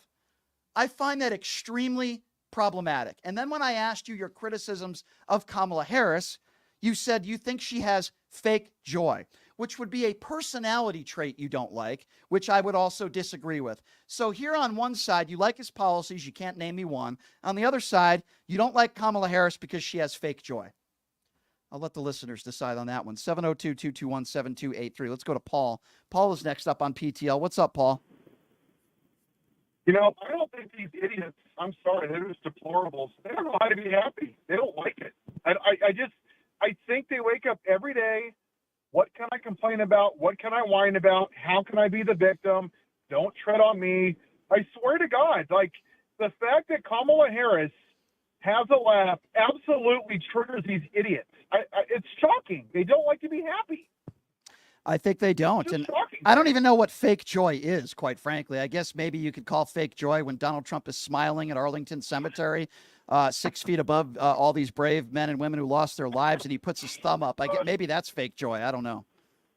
I was going to call yesterday. I was getting my hair cut, and this thing, and I know you agree with me on this, I was getting my hair cut, and 2 MAGA supporters came in before me and told these ladies that Kamala Harris slept her way to the top. And I am so effing sick and tired of the sexism and misogyny. And if a woman is smart, if she's strong, if she's a leader, she must have been on her knees or on her back. But if Donald Trump has sex with a porn star, cheats on his wife, sexually assaults a woman, and molests a 13-year-old in Epstein Island, he's a real man and a leader. Like, how in the hell do we fix this country? I could not agree with you more, Paul. You're 100% correct. I think the best way we can fix this country moving forward, go to the ballot box, vote in November, and vote against the liable sexual abusing rapist. That's where we start, Paul. And I think you know that, my friend. Thank you. 702-221-7283. Let's go to Herb. Herb is next up on PTL. Hello, Herb. Hey, Brian, how you doing today? Hey, good, Herb. Thanks for calling in. What's on your mind? All right, listen, you bring up this bill by the Senate, this bipartisan bill on the border. Correct. Over and over again. And the last time we talked, I had told you about the HR 2 bill that came up in July of 2023 that was never voted on in the Senate. That was a more comprehensive bill No, than it the wasn't. one that the Senate. No, that's not the. Yes, that's not a fair characterization. If you look at this latest border bill, it was more comprehensive, and I'm not going to debate you over that. You can look that up for yourself. It was the most. Okay, well, if that's the case, then Brian, why didn't the Senate even take it to talk about it? They didn't even want to discuss it. They didn't bring it up for a vote or anything, and they never brought it to committee to discuss the whole thing. I think you're asking the wrong question. I really do. I will repeat myself. Why do you say that? That was the first bill to come up. I will. And that was never Okay, discussed so by I will repeat myself again because I think we're going in circles here. This was the most comprehensive border bill around. It actually would have helped build a wall, which Harris didn't want to do, but she agreed to do, and the Biden administration agreed to do and put more money towards the wall. It was, and in my understanding, this last bill that you're talking about, the one before that, did not address the wall. This was the most comprehensive bill. And even back before, when you are talking about in 2023, Trump would have done the exact same thing. We would have run into the same problem. Trump would have told. No, he wouldn't. Hold on. Hold on. Then tell me why Trump decided to pick up the phone and tell Republicans not to pass this bill. The bill that the Senate put out about the border, the bipartisan bill, that was a bad bill. Let me ask you this: how did Senator Cruz think about the bill that the Senate put out? So I'll answer that. Hold on, let me answer that. First of all, if you want to put forth any credibility to the man who dodged his own state during a state of emergency and flew to Cancun, and you think, hold on, my turn. You want to give credibility to a guy like Ted Cruz because that's exactly what you're doing. After the Uvalde, Texas shooting, he said the door in the back of the school should have been locked. And he blamed school officials for not locking the back door when a bunch of 8 and 9 and 10-year-old kids were executed. The guy that goes to Cancun when he's in a state of emergency. And you want to give that guy credibility? That's the end of the phone call. Bye-bye. Not going to take quotes from Ted Cruz. But those are the kinds of people that you MAGA supporters vote for. 702-221-7283. Let's go to Max. Max is next on PTL. What's up, Max?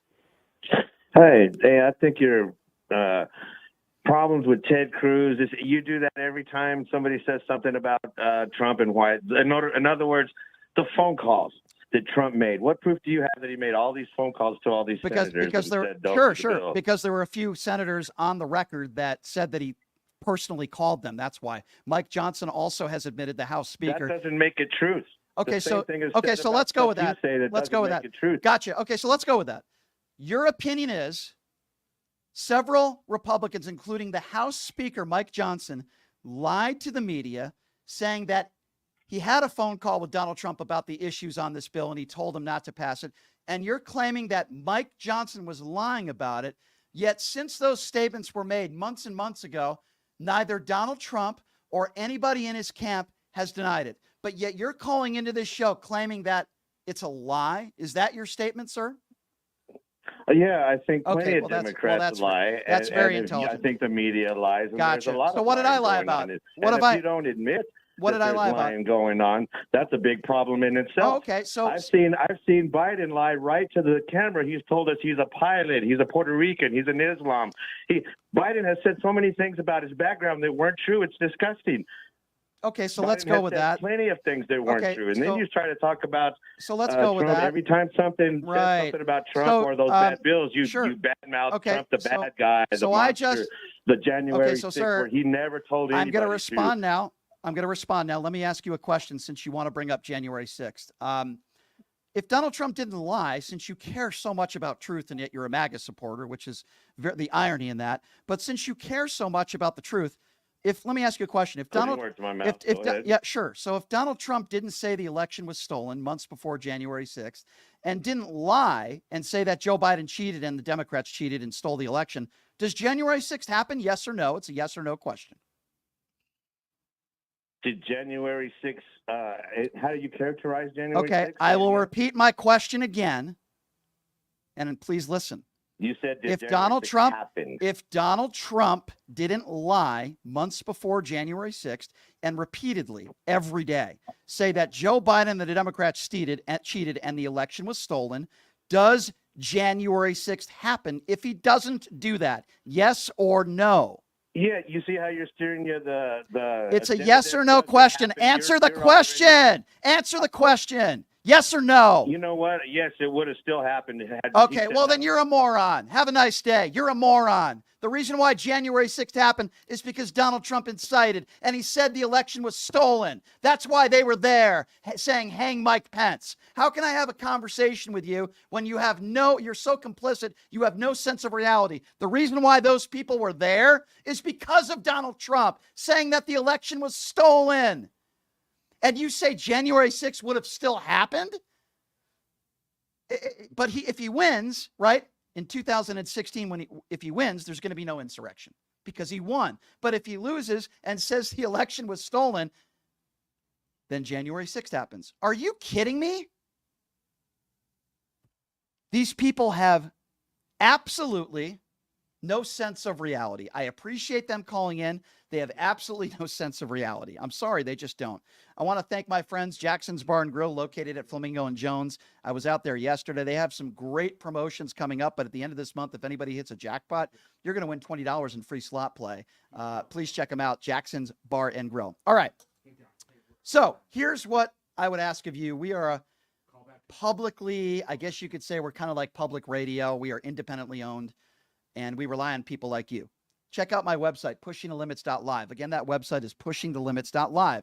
You can buy all sorts of different things, shirts, hats, mugs, you name it. We got it. Pushingthelimits.live. And if you don't want to buy merchandise, you can check out the front page there where you can donate.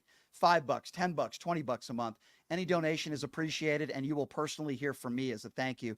Check it out, pushingthelimits.live, and help support what we do. Boy, do we have a big show lined up for you tomorrow. A huge show lined up for you tomorrow.